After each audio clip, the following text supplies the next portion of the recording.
Kerja dalam diam. Baru 3 bulanan menjabat, ternyata banyak hal berarti yang sudah dilakukan Gubernur Julius. Kunjungan Menteri Pertahanan RI ke Sulut menjadi warna tersendiri dalam periode awal pemerintahan Gubernur Julius di Sulut.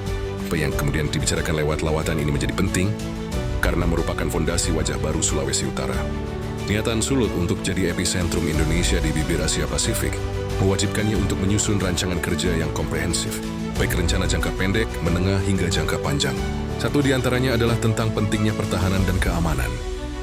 Posisi Sulut sebagai wajah depan Indonesia di bibir Pasifik memang mendatangkan keuntungan mutlak dan tak terhindarkan.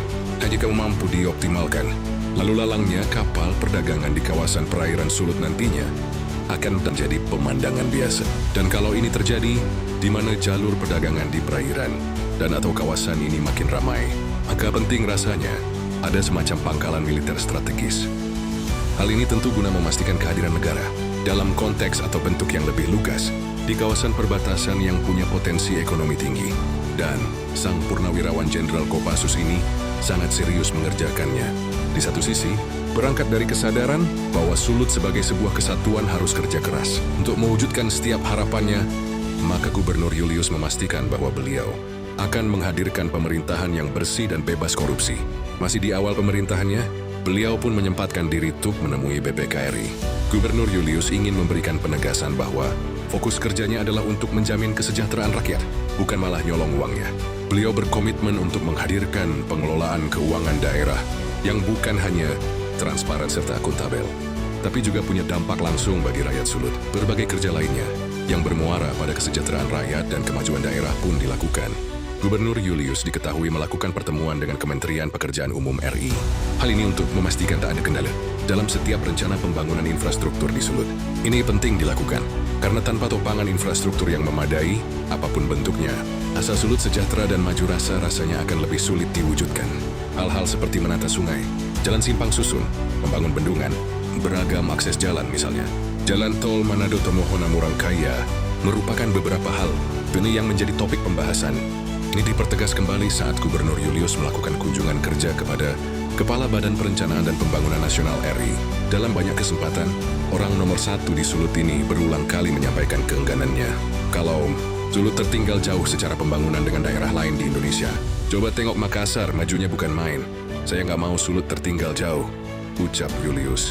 Hadirnya Gubernur Julius di International Conference on Infrastructure di Jakarta 11 Juni kemarin mempertebal keseriusan beliau untuk menghadirkan infrastruktur yang memadai di bumi nyiur melambai ini. Dan setidaknya sebagai warga Sulut, kita bisa sedikit berbangga.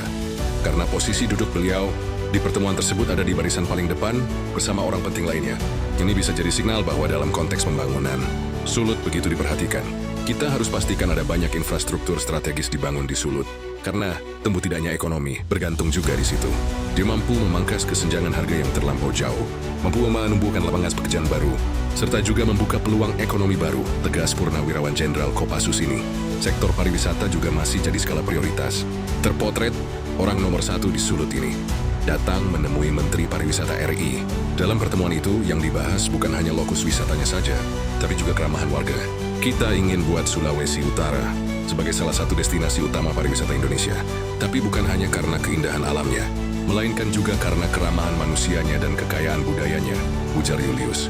Ini harus diseriusi, karena dampak ekonominya buat warga itu akan terasa betul. UMKM bisa tumbuh pesat. Fokus kita juga tidak cuma di KK pariwisata atau spot yang sudah dikenal saja, tapi di banyak tempat lain.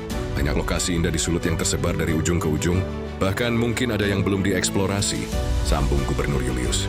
Lewat beragam pertemuan, Gubernur Julius juga nampak serius betul membuka keran investasi. Beliau bertemu dengan Dubes Rumania untuk Indonesia, guna membahas berbagai peluang kerjasama di sektor-sektor seperti pariwisata, seni budaya, potensi investasi dan perdagangan, serta yang tak kalah penting yaitu pendidikan. Di sektor pendidikan, kedua pihak sepakat untuk melakukan kolaborasi riset, serta penyerataan program beasiswa. Hal yang relatif sama juga dibahas ketika Gubernur Sulut bertemu Konjen Australia untuk Indonesia. Beragam kesepakatan dengan perwakilan negara luar ini dinilai mampu juga untuk mendukung niatan Sulut untuk jadi kawasan penting dan epicentrum Indonesia di bibir Asia Pasifik.